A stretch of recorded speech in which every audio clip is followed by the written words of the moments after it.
उत्तर प्रदेश राजस्व श्रृंखला और रेवेन्यू अड्डा के इस श्रृंखला में हम पढ़ेंगे खसरा क्या होता है। देखिए, खसरा को लैंड रिकॉर्ड भी कहा जाता है।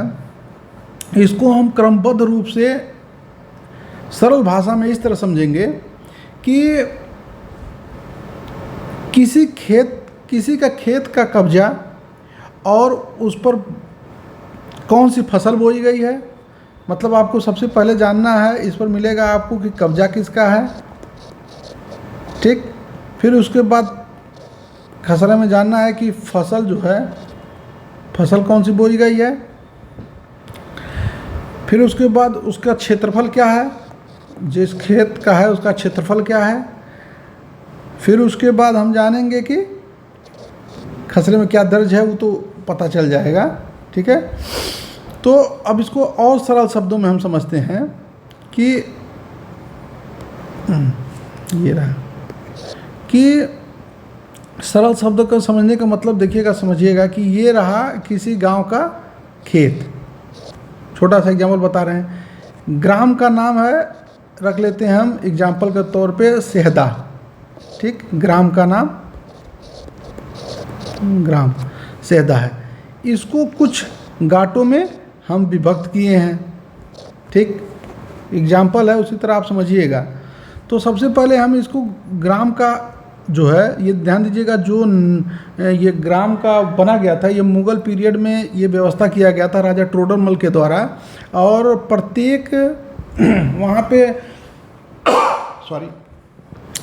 जब मुग़ल काल में ये व्यवस्था किया गया था तो घाटा का उल्लेख नहीं किया गया था। इसमें केवल वो बता दिया गया था कि ये इतना चक इसमें क्या बोया गया है नाम से।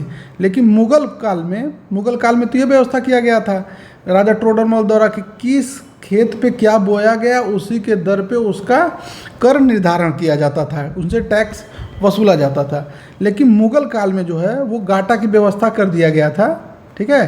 कि ब्रिटिश काल में ये व्यवस्था किया गया था कि घाटा का उसका व्यवस्था करके उसी से हिसाब से कर निर्धारित किया जाता था। तो अब देखिए, समझिएगा कि खसरा में क्या उल्लेख किया गया। एग्जाम्पल है घाटा 1। तो इसमें आपको खसरे में क्या क्या जानकारी आपको मिल जाएगा। सबसे पहले आपको मिल गया घाटा की जानकारी, ठीक है, मुझेगा घाटा की जानकारी मिल गया।